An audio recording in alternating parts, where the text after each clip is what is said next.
வணக்கம் ஃப்ரெண்ட்ஸ், இன்றைக்கி நம்ம ரொம்பவே சூப்பரான ஒரு ஸ்வீட் ரெசிபி தான் செய்ய போகிறோம். மைசூர் பாக். ரொம்பவே ஈஸியாக இந்த மைசூர் பாக் நம்ம வீட்டில் எப்படி செய்யறதுன்னு பார்க்கலாம். வாங்க வீடியோக்குள்ளே போகலாம். இந்த மைசூர் பாக் செய்யறதுக்கு நான் ஒரு வானலில் 1 கப் அளவு நெய் ஃபஸ்ட்டு சேர்த்துக்கிறேன். நீங்கள் எந்த கப்பால் அளக்குறீங்களோ அதே கப்பே மற்ற எல்லா பொருளையும் அளக்கிறதுக்கு யூஸ் பண்ணிக்கோங்க. இதோடவே 1 கப் அளவு எண்ணெய் சேர்க்கிறேன். நான் ரீஃபண்ட் ஆயில் சேர்த்துக்கிறேன். இந்த நெய்யும் எண்ணெயும் பார்த்தீங்கன்னா ஒரு அடுப்பில் நல்லா சூடு பண்ணிக்கினே இருக்கணும். இதை எடுத்து பக்கத்துலேயே ஒரு அடுப்பில் வச்சு நல்லா ஹீட் பண்ணிக்கலாம். இப்போ வேறு ஒரு கடாயில் 2 கப் அளவு சர்க்கரை சேர்த்துக்கிறேன்.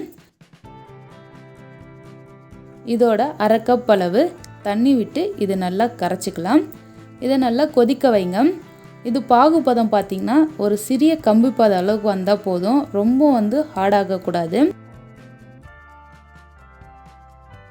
நல்லா இந்த சர்க்கரை கொதித்த பிறகு இது மாதிரி கையில் தொட்டு பாருங்கள். இந்த கட்டை விரலுக்கும் ஆட்காட்டி விரலுக்கும் நடுவில் இது மாதிரி லைட்டாக ஒரு கம்பி மாதிரி நூல் மாதிரி வருது இல்லையா, இது மாதிரி நூல் மாதிரி வரணும். இது மாதிரி லைட்டாக வந்ததுன்னா போதும்.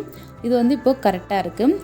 இப்போ இதோட நம்ம கடலை மாவு சேர்த்துக்கலாம். நான் 2 கப் அளவு கடலை மாவு எடுத்திருக்கேன். நான் எந்த கப்பால் சர்க்கரை அளந்தனோ அதே கப்பில் 2 கப் அளவு கடலை மாவு சேர்த்துக்கிறேன். இதை கொஞ்சம் கொஞ்சமாக சேர்த்து கட்டி இல்லாமல் நல்லா கரைச்சிக்கங்க. எல்லாமே நீங்கள் ஒரே கப்பில் தான் சேர்க்கணும். நான் 1 கப் அளவு நெய் சேர்த்தேன், 1 கப் எண்ணெய் சேர்த்தேன், 2 கப் அளவு சர்க்கரை, 2 கப் அளவு கடலை மாவு சேர்த்துருக்கேன். இது நல்லா சேர்த்து கட்டி இல்லாமல் கரைச்சிடணும். இது நல்லா கட்டி இல்லாமல் மிக்ஸ் பண்ணிவிட்டு இதோட நம்ம ஃபஸ்ட்டே சூடு பண்ணோம் இல்லையா, அந்த எண்ணெயை சேர்த்துக்கணும். அந்த எண்ணெய் இன்னுமே சூடாக தான் இருக்கணும். அடுப்பு அது ஆஃப் பண்ணக்கூடாது. நல்லா சூடாக இருக்க எண்ணெயை ஒரு குழிக்கரண்டி சேர்த்துக்கலாம். இந்த சூடாக இருக்க எண்ணெயை சேர்க்கும் பொழுது பாருங்கள், இது மாதிரி நல்லா அந்த கடலை மாவு பொரியணும். அந்த அளவுக்கு எண்ணெய் நல்லா சூடாக இருக்கணும்.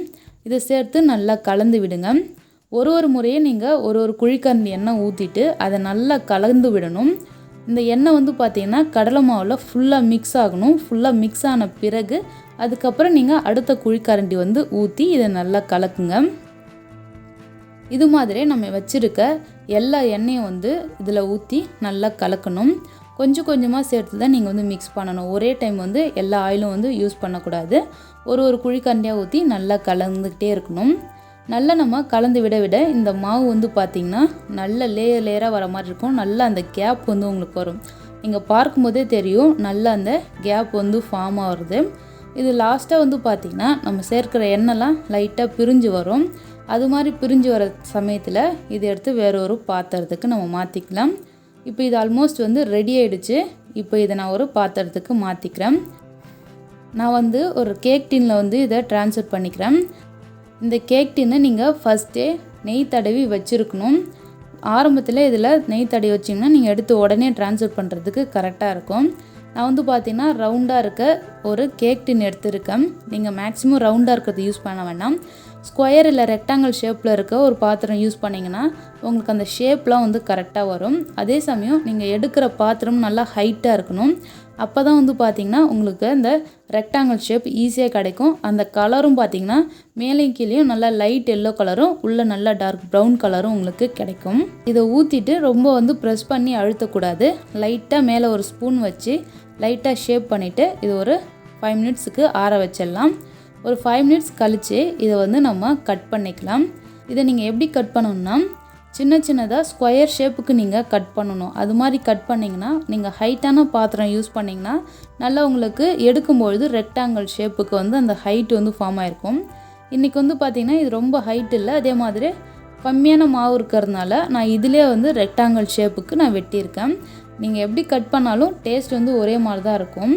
இதை கட் பண்ணி வச்சுட்டு நல்லா ஆறின பிறகு வெளியே எடுத்திங்கன்னா ஈஸியாக எடுக்க வந்துடும்.